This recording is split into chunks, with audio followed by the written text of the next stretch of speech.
And now gives me great pleasure to introduce tonight's speaker, Dr. Tora Johnson from the University of Maine, Machias. We are so fortunate to have you here. Thank you so much for your time and support for this course. And Dr. Johnson, as I said, she's from the University of Maine, Machias. She's chair of the Division of Environmental and Biological Sciences and director of the Geographic Information Systems Lab and Service Center. So thank you, Dr. Johnson. I'll let you unmute yourself and we'll begin. Thank you. Yeah, thanks so much. And it's so great to see so many folks here. It's really, this is exciting, and it sounds like it's been quite a journey. And you're almost done with this journey, is that right? You have one more class or something like that? Great. So hopefully I can provide some insight that will be helpful as you wrap up. I'm going to go ahead and share my screen let's see. And hopefully, maybe I can do a little present. Good. Yeah, and it allows me to see you and also to see the chat as we go. You'll see me moving things around my screen that you can't see, just because Zoom doesn't allow you to see what I'm seeing. So just so you're aware. And sometimes they'll be in my way, so I won't be able to see what I've got on the screen for you. So first of all, a little bit about me. As you know, I'm with the University of Maine at Machias, and I'm sort of an odd bird because in my work, I kind of straddle the natural sciences and social sciences. So my graduate degree is in the human dimensions of natural resources. My master's degree, and we'll actually talk about my dissertation work today in quite some depth. And my master's was in human ecology from College of the Atlantic, where I worked on some stuff that I'll tell you about in a bit. But primarily on conflict over natural resources. And then my undergraduate degree is in biology. And so you're going to hear tonight a lot about some projects that I do, but we're going to put it all in the context of engaging communities and resolving conflict. And of course, as I'm sure you've been discussing at length in your prior classes, we're in a very polarized time. And so doing these sorts of activities, resolving conflicts and engaging communities is of a particular challenge these days. So that's what we're going to discuss. My information is here. I also wanted to give you, I guess I'd have to wait until, never mind.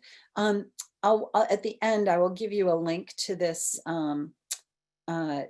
presentation. If you're geek like me, you can use your phone and take just point your camera at this little QR code, and it will bring you to the presentation, and it's freely available to anyone. And you may find it helpful because I will recommend some readings, and I'll have a whole bunch of references and links to resources. There we go. Somebody's doing it, and you can get it right on your phone. So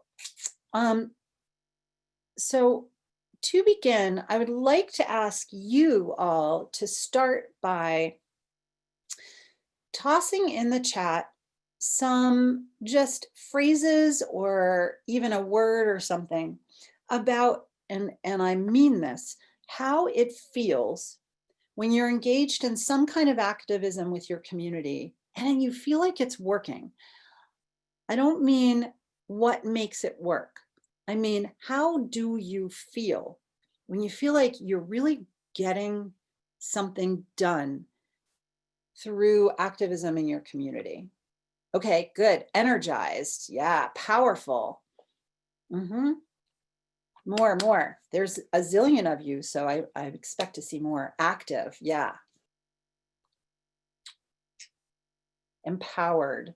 So power, energy, those are important themes. motivated. Yeah, it makes you feel alive. Good. These are great words. I'll wait for another one or two because I know there's more than this of you. Shared values. Oh, and supported. Great. Okay, so um, so you have you get that kind of feedback when you're doing some of this kind of work that I know that many of you are already engaged in doing, and you get these kind of positive feelings out of it. It makes you feel this way. Now, let's flip that on its back and ask, what does it feel like when you're doing that kind of work and you feel like you're not accomplishing what you set out to do? You're stuck, you're embattled, you're hopeless. Yes. Yeah. Frustrated, deflated. What else? What other kinds of feelings come up for you? Defeated. Everyone pulling in different directions. Yeah, feeling like you're not all on the same page, discouraged. It makes you not want to do it. Yeah, drained. So, and attacked, very important. Angry. Yep. I'm one of those people that tends to get angry. So I feel that myself. So these are all really common feelings. I've done this with hundreds of people, maybe going on thousands at this point. Disheartened, very, very important. Um, I've done this kind of little exercise with people all over the country in lots of different settings, and the response is very much the same. Your feelings that you have about what it feels like to move these things forward and what it feels like to um, when they don't move forward are very common feelings, right? They're feelings that you share, and and part of the point here is to get your mind thinking about the fact that your feelings are involved, right? You're working in the public sphere, right? You're working with people out in the world. You're interacting with people. Many people are like you and share your views, and many may not. And you're energized and motivated to accomplish something that is meaningful and important to you, and you're only doing it because it's meaningful and important to you, right? You wouldn't do it otherwise. So you're doing this, and you get energized and motivated, and you feel powerful, and you have momentum when it goes well, and when it doesn't, it harms you. You feel some kind of emotional letdown, or even worse, you feel conflict, you feel anger and frustration, right? And so these are really common, but we almost never talk about them, especially in the public sphere. And we never really, pretty much never really discuss how they're involved in the public sphere, like how these our feelings play into whether or not it works. And so that's what we're going to talk about here today. But first, I want to take a couple of minutes and just introduce you to some background about how I got to this place. And with apologies, a few of you have taken my dignity course. And so if you've taken the dignity course, this is going to rehash some of the things that you know quite well. And hopefully you can bring insights and thoughtful ideas that that have emerged for you, from that course or in that course. But I did teach a whole Sunrise Senior College course in dignity, so we'll unpack many of those concepts. But so I was born I was born in Massachusetts, and I come from a fishing family, and um, my husband is also a fisherman. He's been fishing in Alaska, doing salmon fishing for over 30 years. His father, this is him, who passed away a couple of years ago. His father was a lobsterman in Vinyl Haven. So we have a lot of fishing connections. My brother-in-law is a fisherman. I've been a commercial fisherman. My my stepfather, my grandfather were fishermen, and so I had a real interest in fisheries back in the 1990s when I was kind of casting about I had a kid and a little baby, and I didn't really know what to do anymore. I couldn't work on boats, which is what I had been working on before that, and I started writing for a newspaper and teaching college. Sorry, somebody just came to the door, and the dogs are going crazy.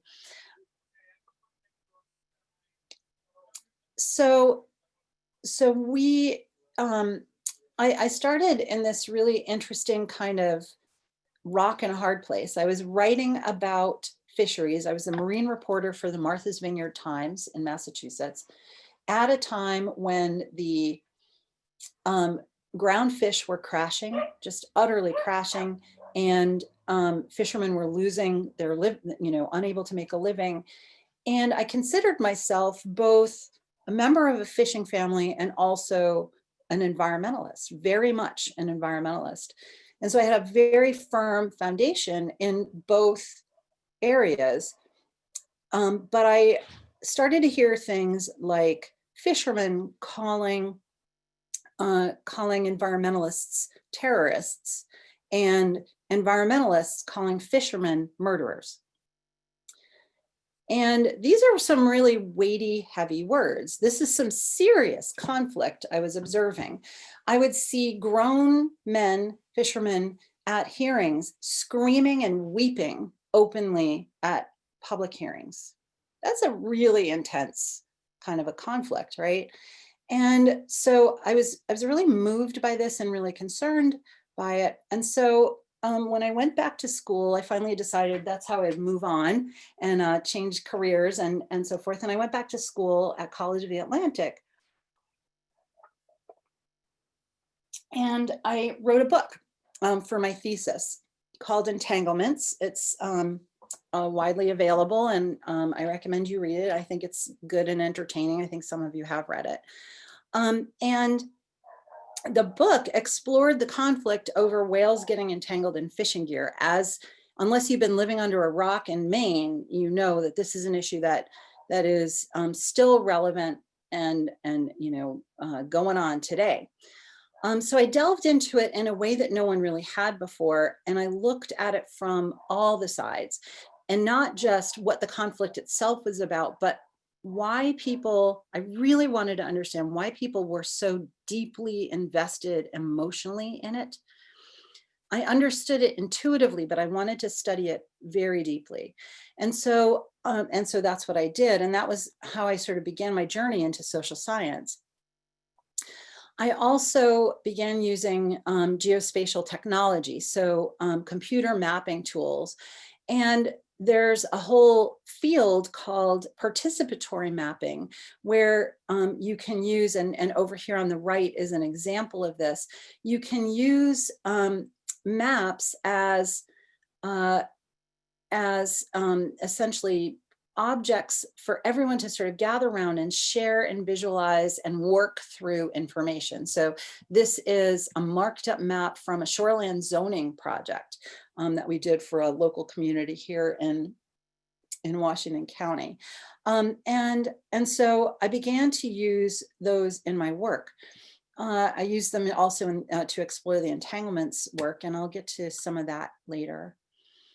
I also was involved with Spoleto Festival USA, which is a nonprofit based in Charleston, South Carolina, that has an arts festival every year. And I was part of an community arts collaborative where they brought in artists and me, for some reason, community activists and folks in a collaborative. There were about 6 or 8 of us in this over about 5 years that would sort of come and go and do community based action of various sorts, and it would blend arts and community activism in a variety of ways.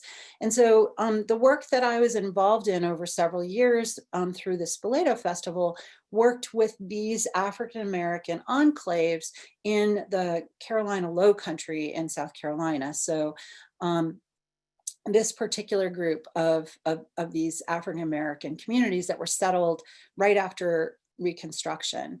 And we worked in particular with one community called the Phillips community, looking at, so here's a plat map of the community right after construction. So immediately after they were freed and were offered the opportunity to purchase 10-acre lots in the plantation where these folks had been enslaved. And so we did a number of things with the Phillips community, but not least of which was to work on empowering them through mapping. And at the time, there was a movement afoot that has since been successful to establish the Gullah Geechee National Heritage Corridor. Many of the folks in this community today still speak the Gullah language. It's a sort of pidgin. And we would often in our meetings there have interpreters at our meetings. And so we worked with them in a variety of ways to map resources and also to document for the National Heritage Corridor the way the land had been occupied in these and other communities. And so here's a map of the Phillips community in, what was that, 1878. Here it is 54 years later, in the only map that we could find that lists, that shows the community there. And here you can see 54 years they've been resident. This is a really, really crucial resource for the African-American people living in this area. They were land wealthy and they had enough land to farm. And here we get into the aerial photograph era. Here we see a highway, a state highway that was just cut right through the Phillips community in the 1940s. There was no public hearing. All the land was taken by eminent domain. There have been children killed on this road, and it just went right literally through an African-American neighborhood. And you can see in this aerial photograph that farming is the primary way of making a living here.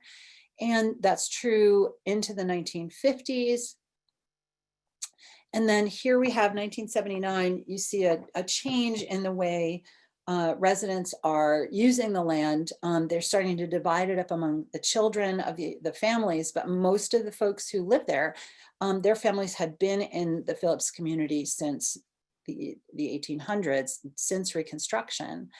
But now they're working in service jobs. Many of them were in the military, professional jobs, nurses, etc. It's still a sort of working class, middle class community, but largely not farming, although there are little pockets of farms in here as well.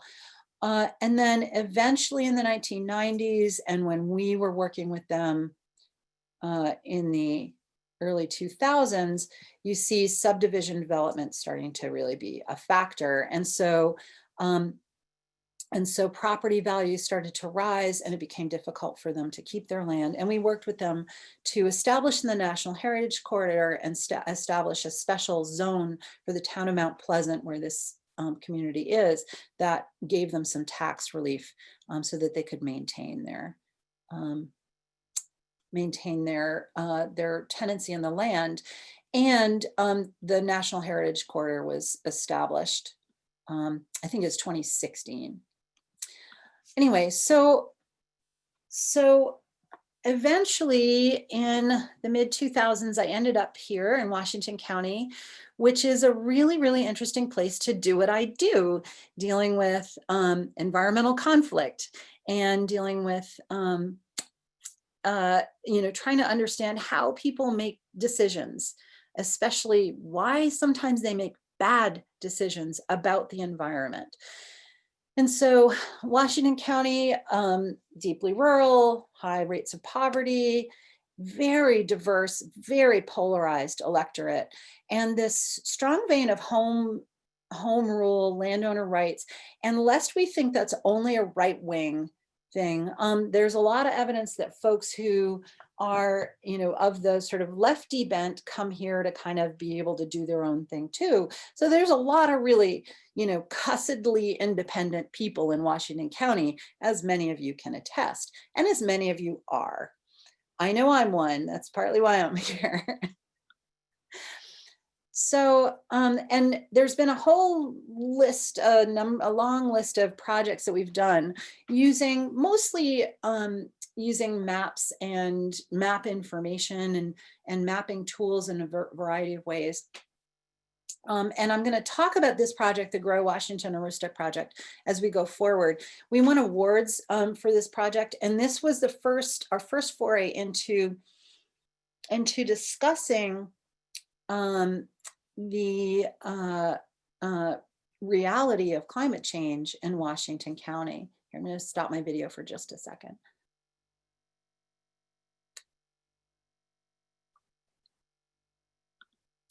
And so, so this was a really important milestone, because no one really even wanted to mention the words climate change. When we first started doing this project, we had a rollout, and I'm sorry, a couple of you heard me tell this story just the other day. We had a rollout of this project, and we announced, these are the various things we're doing. The project is all about sustainable economic development in the Washington and Aroostook County region, and include, of course, climate change. And all of a sudden, we had a huge backlash. We were accused of being in cahoots somehow. I'm not really sure how this would work, but apparently I was in cahoots with the UN, and I was trying to implement force a UN agenda on Washington County. And with that backlash, some of the partners involved in the project pulled out. They wanted no part of anything that had anything to do with climate change in Washington County, because they felt like it was political poison, essentially. So we'll come back to that. So I want to move on now to this concept. And here I'm going to be primarily, there's a large body of literature, but it's probably most usefully summarized in this book by Donna Hicks. Some of you have read it, and called Dignity: Its Essential Role in Resolving Conflict. Donna Hicks is a conflict resolution expert. She's worked with Desmond Tutu. She's worked in Northern Ireland and Rwanda and all over the world doing conflict resolution. And she's come to see that dignity is at the heart of a large amount, really virtually all conflict between humans. And and has worked out some ways in which, useful ways in which to see it. So I'm going to introduce you to those ideas here in a sec. But I'd like to hear from you when I throw out when I say the word dignity. What kinds of words or phrases come to mind? What comes to mind when I say dignity? So go ahead and toss those ideas into the chat. Self-worth, respect, standing tall, self-respect, respect, yeah. Benevolence, interesting. Connection, I really like that one. Very cool. These are great terms, and not all of them, I haven't always seen them all. Respect is probably the most common one. Inherent worth and dignity of every individual. Eric, you've been reading on this. Yeah. Self-determination is definitely one of the roots of dignity. Good. And so we all have this sense, this idea of what dignity is. We probably think about it every single day, but we may not, humanity, very important, but we may not actually discuss it or think about it really much at all. And we may not be cognizant of the role that it plays in our daily lives and in our interactions with each other. So here are a couple of definitions, and I want to kind of we'll take them apart in a little more deeply in a minute here.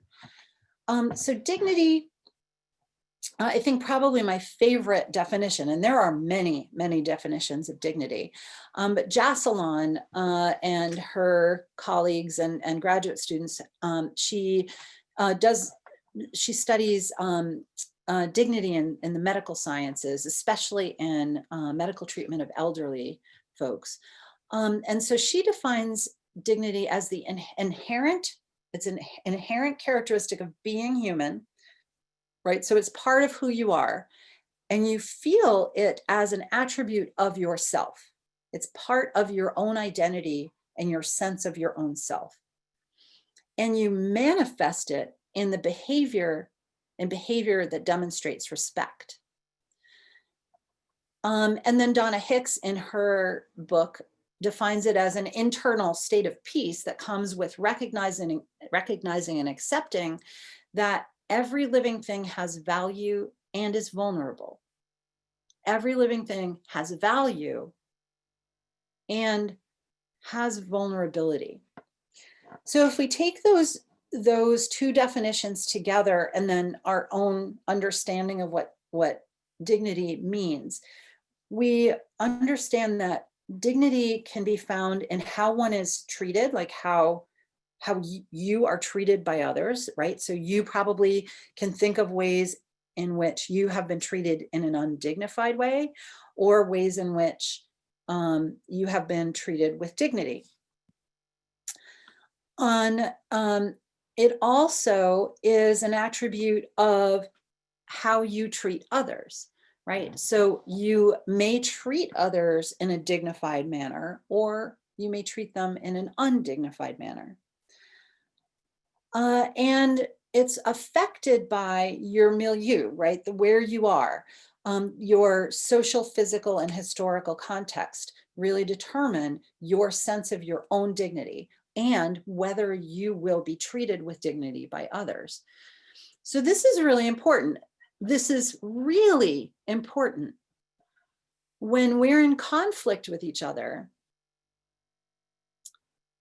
No matter where this conflict is, our dignity may be threatened. And not only that, we may threaten the dignity of others by the way we behave when we engage in that conflict, and our background, who we are, and how we've been treated by others. You know, I may be in conflict with Kyle, right? Damn you, Kyle, right? I may be in conflict with Kyle, and what he doesn't know is that I've got all this other baggage that makes me feel maybe defensive, or makes me more inclined to be less dignified toward Kyle, or for me to expect Kyle to treat me with less dignity. And that dignity feeds the role of dignity is to either feed the conflict or undermine it and allow us to move past it. It's so important. So Donna Hicks has identified these elements of dignity: acceptance of identity, inclusion, safety, acknowledgement, recognition, fairness, benefit of the doubt, understanding, independence, and accountability. I'm not going to dig into these really, really deeply tonight, and I invite you to read the book to dig into them. But I think they're fairly self-explanatory, right? And the idea is, if you have these things, if you feel like your identity is accepted, or you're able to accept the identity of others, if you feel included or include others, etc., you will have a dignified environment in which to proceed with whatever it is you're doing. Now, on the other hand, we also, every day of our lives, struggle with temptations to violate dignity. And we have opportunities to violate dignity all the time. right? And we do it, and you know, some of us are more inclined to do others. I'm a wicked take the baiter, right? I don't avoid conflict ever. My husband is a big avoider, right? It's a problem for us that we had to sort of work out. And in either case, right, in either way, it's harmful to the dignity, for instance, in our marriage when we do this, right? It's harmful to our dignity. And it's not only that, it's not only, for instance, when I take the bait and I'm mean and I'm angry, right? I'm harming him, his dignity. But when I do that, when I step out of, you know, when I step into the temptation of violating dignity, I harm my own dignity. I lower my own dignity by treating my husband poorly when I fall into that temptation. Does that make sense? And can everyone think of a time? So think of a time when you've taken the bait. And isn't it interesting that that you know, if I reflect, for instance, on times when I've taken the bait, one of my overwhelming emotions is shame. And I've often puzzled over that. Why do I feel shameful about being righteously angry about something? Why do I feel shame about that? And it took me a while to work through that. And I've come to understand that even us apart, and this is really crucial, neither of these definitions that we've had, right, that we were just looking at, neither of these definitions says, you know, if I think Kyle is wrong, I have to agree with him in order to treat him with dignity. No, I don't. Kyle could be a murderer. I know he's not. Kyle's actually a really nice guy, but I'm going to pick on him. Anyway, but Kyle could be a murderer, but that doesn't mean I have to treat him in an undignified way. And it doesn't help to treat him in an undignified way. It doesn't get anybody anywhere. And in fact, it may make Kyle even more of a murderer, right? If I treat him in an undignified way. Kyle is like the sweetest guy ever. So don't ever think that I'm really saying that about him. Anyway, so are we all clear about this dignity thing? You on there? Okay, so I'm just checking the time here. So one issue that we run into a lot in environmental conflict, and really all public sphere conflict, but it's a well-described phenomenon in environmental politics and in environmental activism, et cetera, is this notion of devil shift. And devil shift is a situation where somebody, where you're, you know, battling over an issue, and typically it happens rather rapidly, where suddenly each side begins to move apart. They become more polarized and more entrenched in their views. And they begin to see, and this is really important, they begin to see each other as less trustworthy, more evil, and more powerful than they are. And I and many other researchers have seen this example. Let me see. I wonder if I have no. So, for example, a time where I saw this was super common was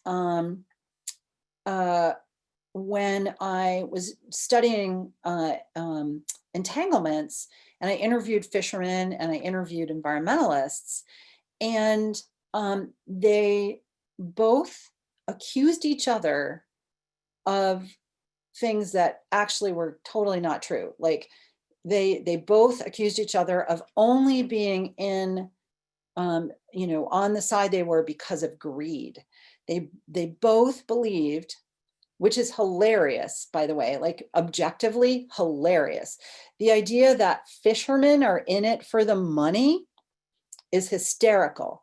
And it's also hysterical that a whale activist is in it for the money is insane, right?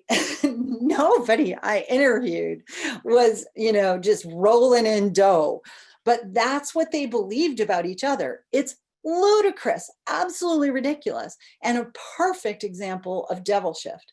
They believed they were money grubbing, they had unlimited cash, and they could just do whatever they wanted in they were way more powerful, and really, really, they were evil, because the only reason they could come up with, the conclusions that they had were, and I call it the evil, crazy, or stupid phenomenon, right? The only reason someone could disagree with me is by being evil, crazy, or stupid, right?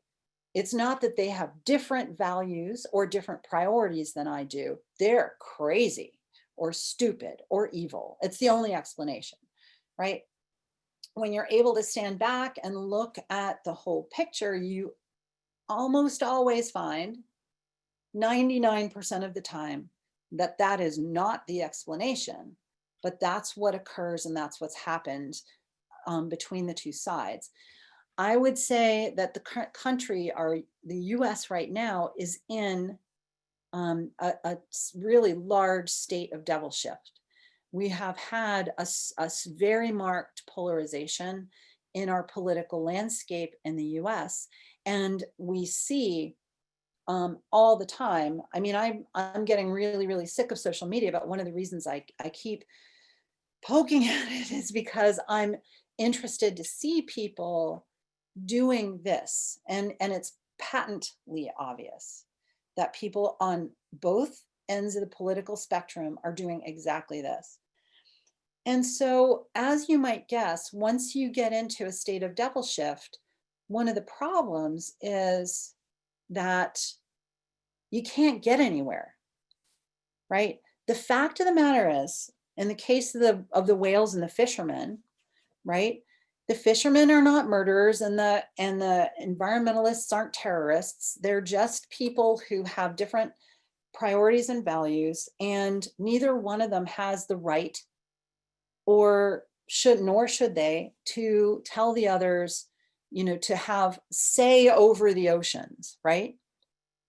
But each one believes that they are the ones that have the moral high ground and the intellectual high ground to say how this should go. And in none of those cases is that true. Not ever, except in certain really specific instances, right? And so, when you're dealing with complicated environmental issues, whether that's climate change or whale entanglement or shoreline zoning or comprehensive planning, any of those, it is pretty much 100% of the time not true that the people you disagree with are evil, crazy, or stupid, nor do they have necessarily significantly more power than you do, but you would tend to believe that they do. And that's a common outcome of this devil shift phenomenon. And it's linked to other social psychological realities like confirmation bias, et cetera, which we don't have time to get into.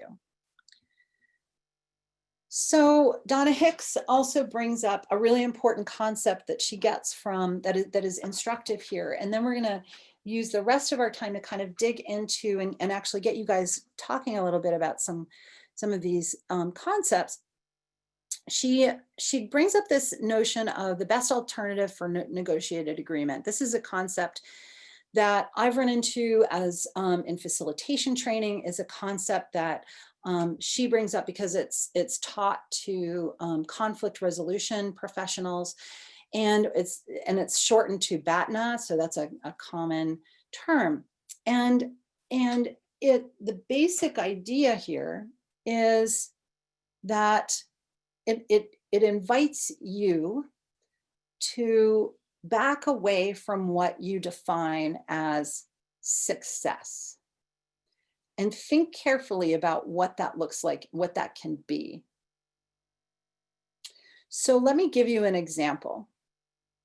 When we first started talking about climate change in Down East Maine, we made a bunch of maps, and we discovered some areas of the Down East region were extremely vulnerable to climate change.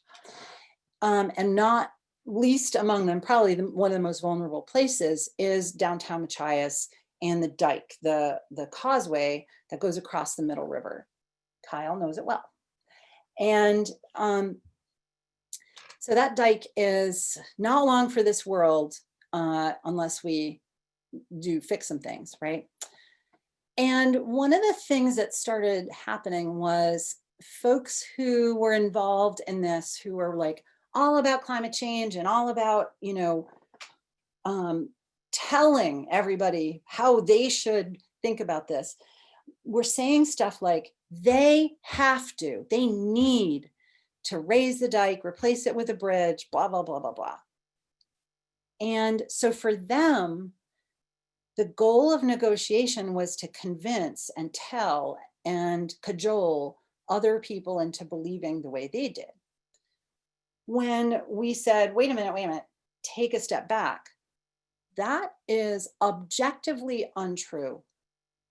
They don't need to raise the dike or fix the dike or do anything to the dike. They can absolutely allow the dike to be destroyed. Not only that, there's a bunch of uncertainty involved here, right? And there's a bunch of other priorities that people have to deal with, and their priorities may not be the same as yours. And what we have to do is figure out what our priorities together are, and it's not your job to say what those are. And all of a sudden, the goal of negotiation is different. It's not winning, right? It's not about winning. It's about succeeding. And that's different. Those are two really different things, right? And succeeding may even mean that dike is destroyed, right? That may be a decision that folks make, and we'll go from there. There's a lot of other options that become available to you and to the group that you're working with that make for a path that can be more dignified.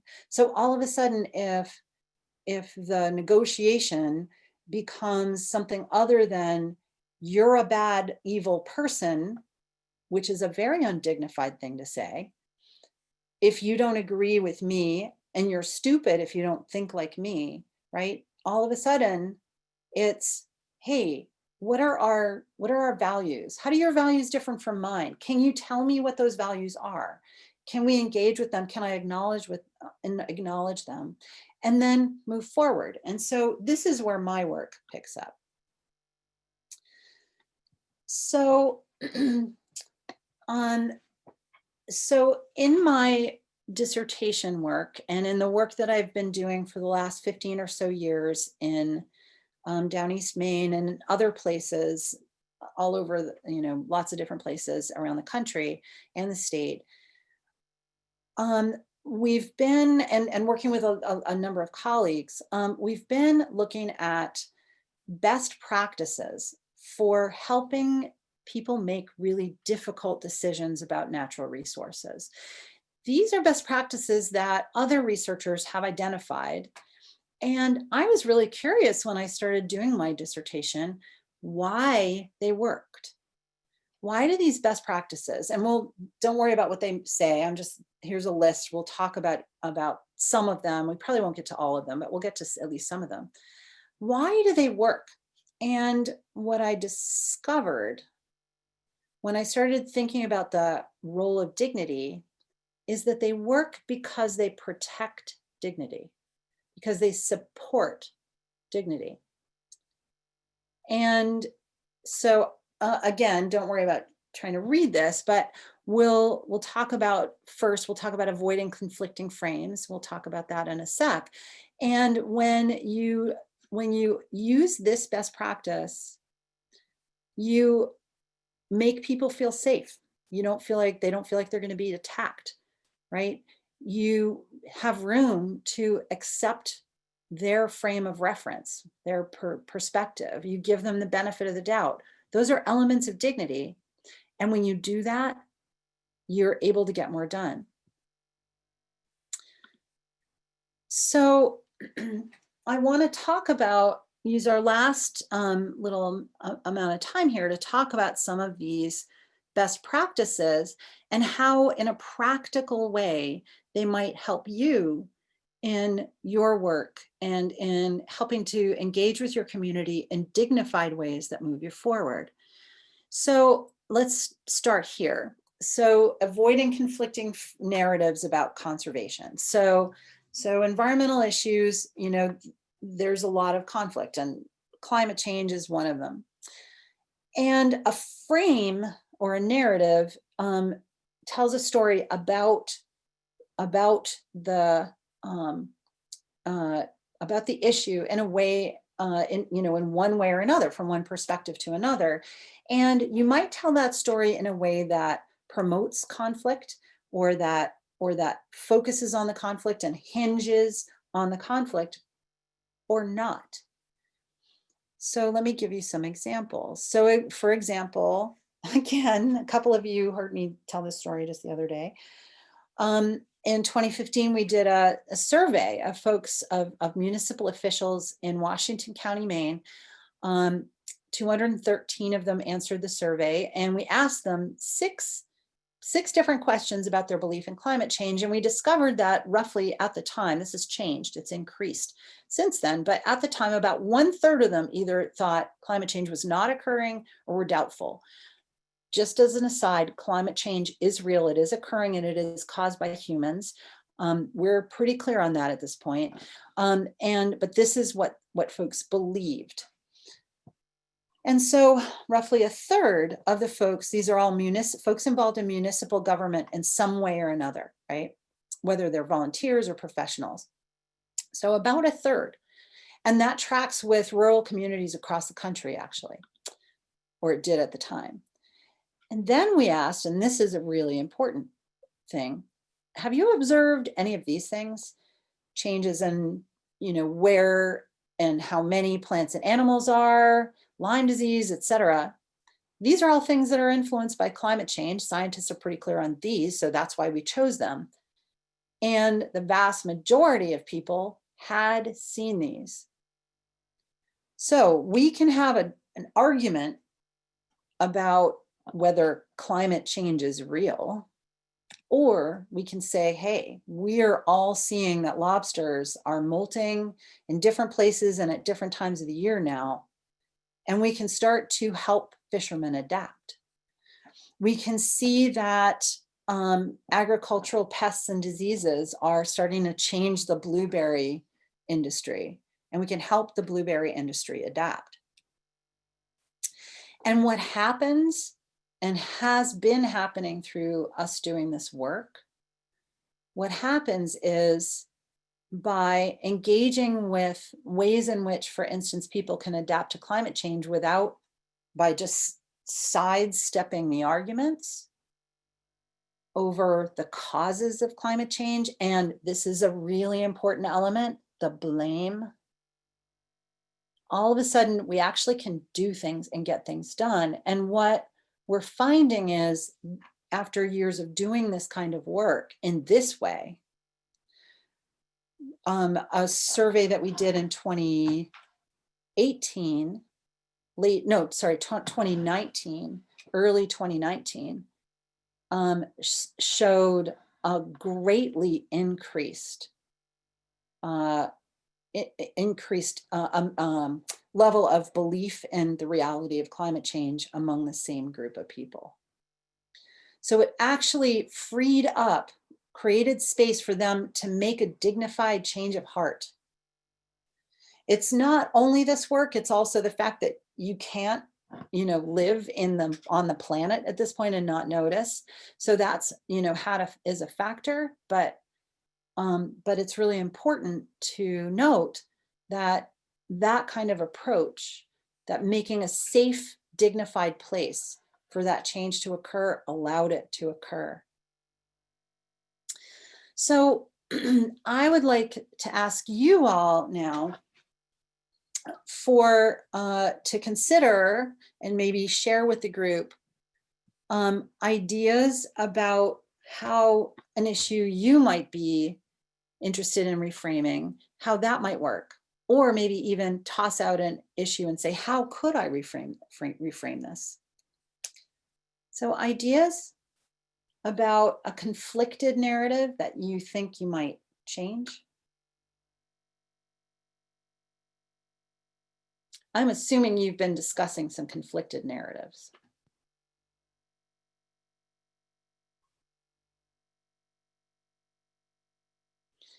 And I do have a million of them.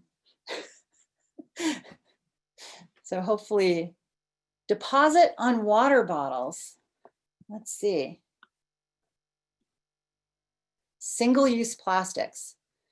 Oh, single-use plastics. I'm not quite sure about deposit on water bottles, exactly how that's a conflict, but single-use plastics are a really interesting topic that has been really fraught. And it may well be a possible source for reframing. One of the issues, one of the problems that single-use plastics bring up is that blame game, right? And so blame itself is, and the sort of vilification of people who don't, do these practices ends out creating an undignified cycle, right? And actually, it's really not too far from the cars that people with cars that idle, right? So if we think about single-use plastics for a minute, one thing that I might want to have, I think some of you are my age and maybe a little older. Many of you have children, right? Now, before I had kids, a kid, and I never used like paper towels. I didn't use disposable anything, plastic stuff, never, right? What happens when you have a toddler, right? All that goes out the window. And right, Kyle's like right in the middle of that. You're like, give me some plastic.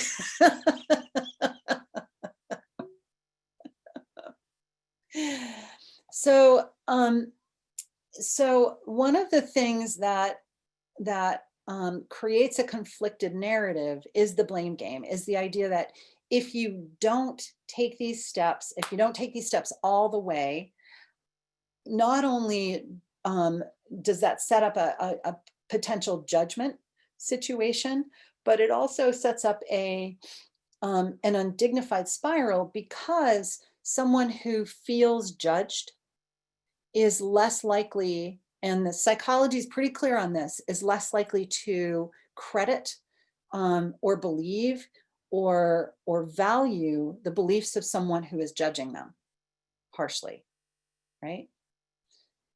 Now turn that around and think about what that means. So I used disposable diapers when my kid, I swore on a stack of Bibles I would never do that, but I totally did it when my kid was a toddler, a baby, right? I used disposable diapers. They were covered with plastic. They had goo in it. I have no idea what that goo is, but I knew what it did, and I was glad it was doing it, right? And I was living on a boat, so that was a part of it too. So the point of bringing that up and of thinking about single-use plastics is that there's a way to reframe that narrative, to change it to an unconflicted narrative, and to consider these elements of dignity, right? So if you look, say, at a young mother who's utterly overwhelmed by being a parent, and you recognize the challenges that they have and you acknowledge them, and you meet them where they are, all of a sudden the issue isn't you're a bad person for using those plastics, but what can I do? How can we work together for me to understand ways to make it easier for you not to do it? What are the problems that you have? My problem was I lived in a very tiny space with dirty diapers and nowhere to wash them except once a week. And, I was going to use those single-use plastics. If there were diapers that were affordable and accessible to me that didn't, I absolutely would make a different choice. Absolutely. In the case of the climate change issue, um, when we started making maps that showed areas that would flood, um, all of a sudden, the emergency management director of the county, Mike Heinerman, who was like a little skeptical of climate change at the time, and he told me so. And he said, oh, okay, all of a sudden I see these areas that are flooding, and yeah, that place is flooded a lot more than usual. And he started leading the county in changing evacuation routes and changing the way he engaged um, with this information.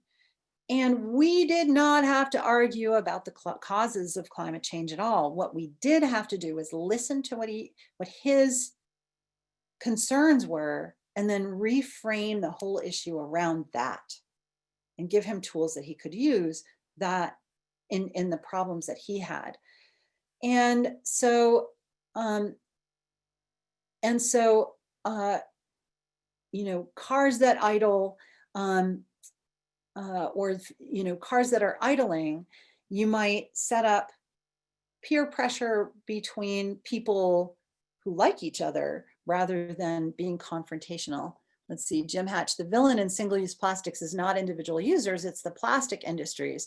The reframing should be to change who has responsibility. So careful, Jim, because the whole plastic industry is made of people who believe in what they're doing, right? So be very careful. So just to reframe, the plastic industry has a huge problem and they've brought it on themselves. So there's, some issues there, which is that recycling that stuff is really hard. And that's a place where environmental activists and the plastic industry have common ground. The plastic industry would very much like to solve that problem. And so, and they've tried and failed largely. And so, and not only that, people buy their stuff, right? So they get feedback for it. So there are other ways, rather than sort of creating a villain and finding blame, there are other ways to frame it. And anyway, we could go on and on. We're running low on time here, and I don't want to go get too far. And we've already been dancing around these best practices. So identifying local vulnerabilities and priorities, and then reframing around those common priorities. I'll give you some examples. So,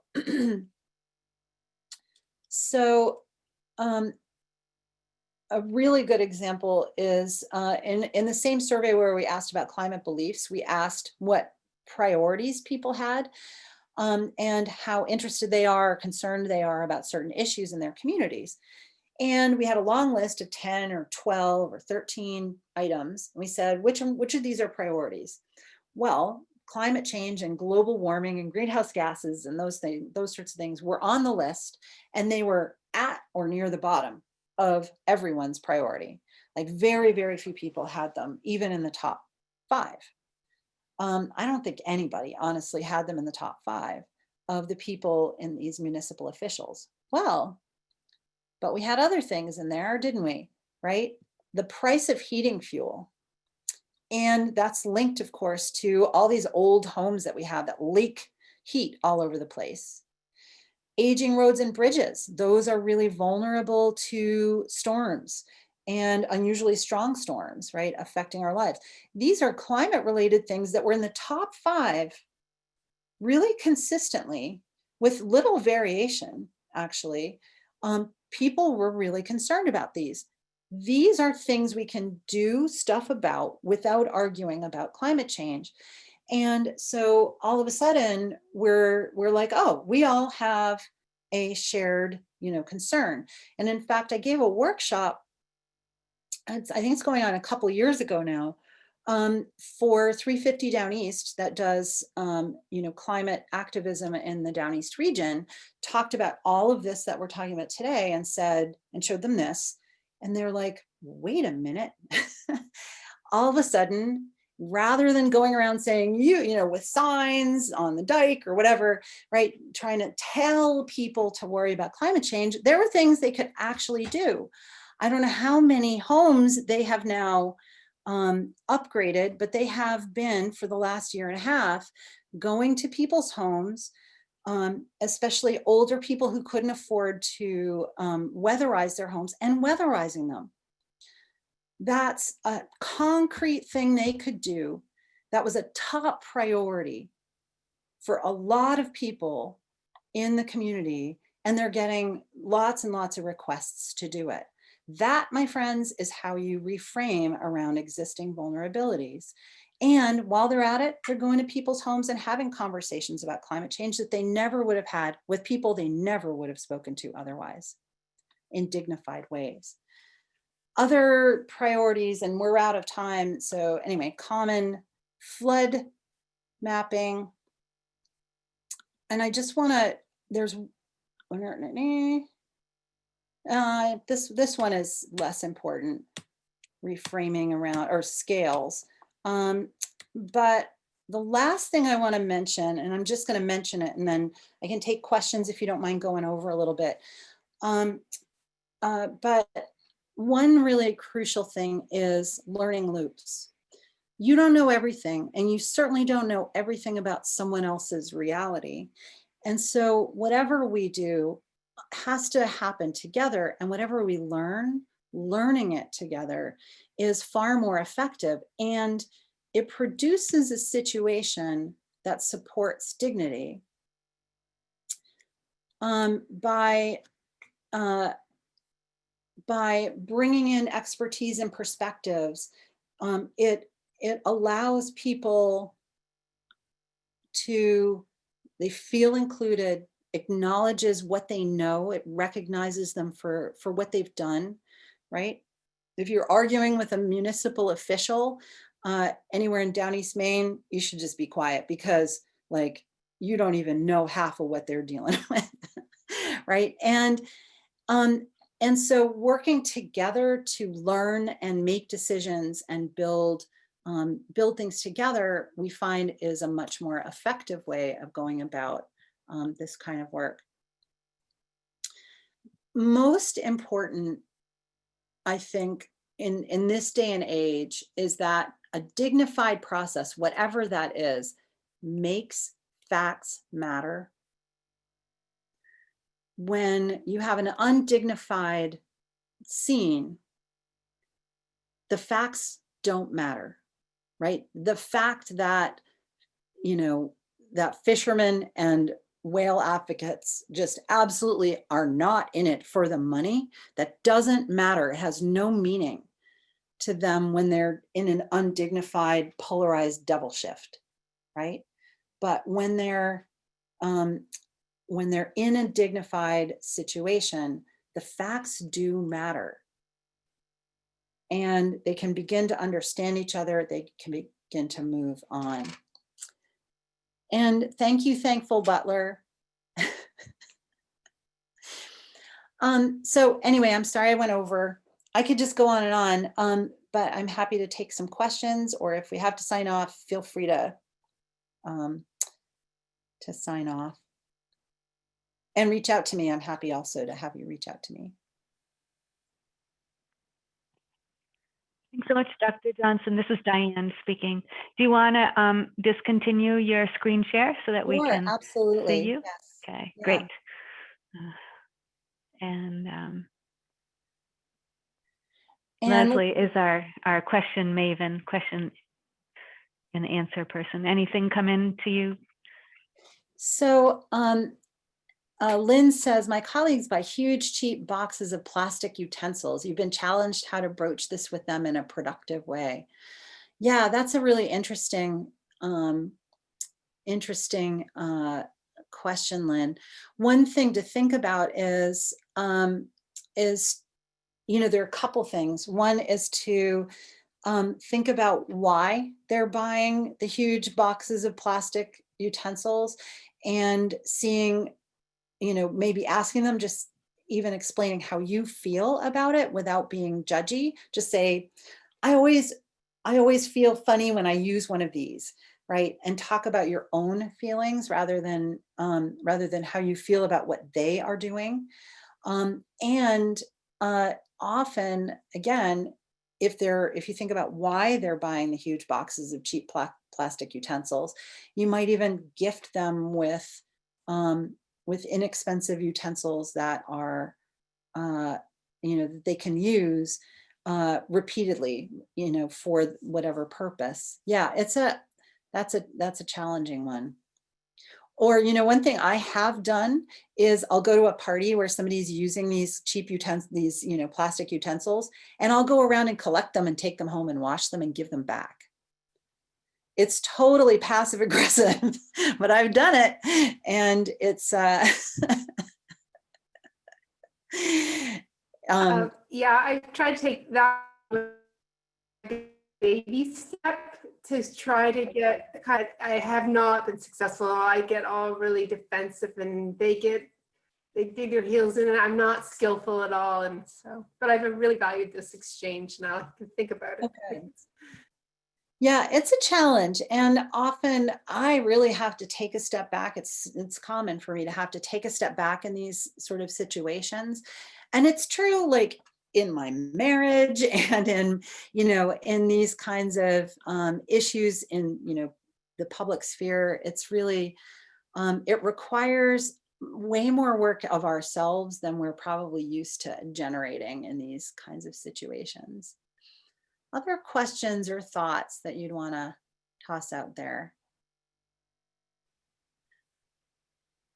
So Tora, somebody from the floor has brought up the point that they bring their bamboo utensils with them and they just politely say, no, thank you. Yeah. Yeah. You can take your own high road. Often, however, it's taking the high road too, you want to not be arrogant about it. And um, talking about your feelings, and even saying, I feel weird, I don't know how. I really want to understand and help or whatever, but I don't really know how to talk to you about this, right? That even in itself is disarming and useful. Or even finding common ground with someone that is tangential to the issue. It's super common, for instance, for me when I talk to fishermen, which I do quite a lot because of the research that I do in fisheries. When I talk to fishermen, I often lead with and will spend time discussing, even though I don't really have the time, my background with fisheries. And I'll often look at somebody's bumper sticker or look at children or pets, right? We'll bond over those and begin there, right? And it's often galling to take the time, but it's worth the time. And ultimately, do you have time to bang your head against a bulwark of conflict?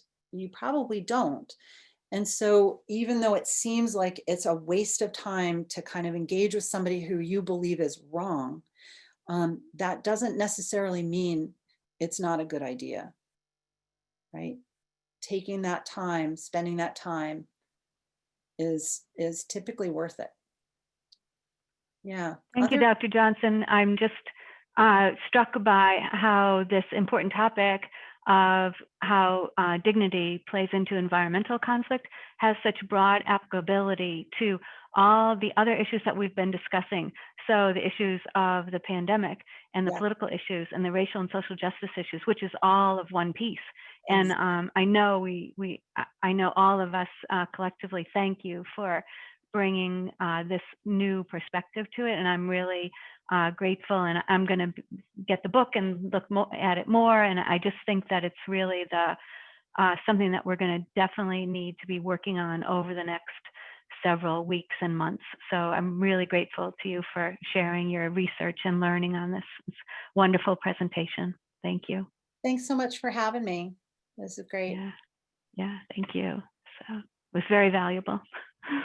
So, and in addition to thanking you, I just want to let everyone else know that our last class will be next Monday, October 5th, and it will be the course wrap-up and action plan. We'll start with a retrospective of the prior 8 classes, and then we have speakers from the 350 and from Sierra Club, and also Indivisible, talking with us about how we can engage and contribute to this great turning that we've been talking about, the revolution that can heal our world. So I hope you'll all join us again next Monday for the final class. And one more thing, Leslie, if you would screen share our last screen here. I'd like to invite anyone to send feedback and suggestions to zendowneast@bostonzen.org. That's zendowneast@bostonzen.org. If we have time at the last class, we'll talk about your suggestions and feedback about future classes or activities that you might find beneficial. And if we don't have time at the last class, we'll respond to you individually. So we'd really love to have your feedback if you have time to send it in. So thank you all, and have a good night. And Diane? Yes. I put that in the chat box, so folks have that email that they can send it to, send their feedback to. Yeah, people can click on that. So, Yep. yeah, so we certainly didn't have enough time to do this justice, but thank you, Dr. Johnson, once again. It was a wonderful presentation for all of us. Thank you. Have Thank a you. wonderful evening, everyone. Thank you. You too. Yeah. Thank you. Namaste. Namaste.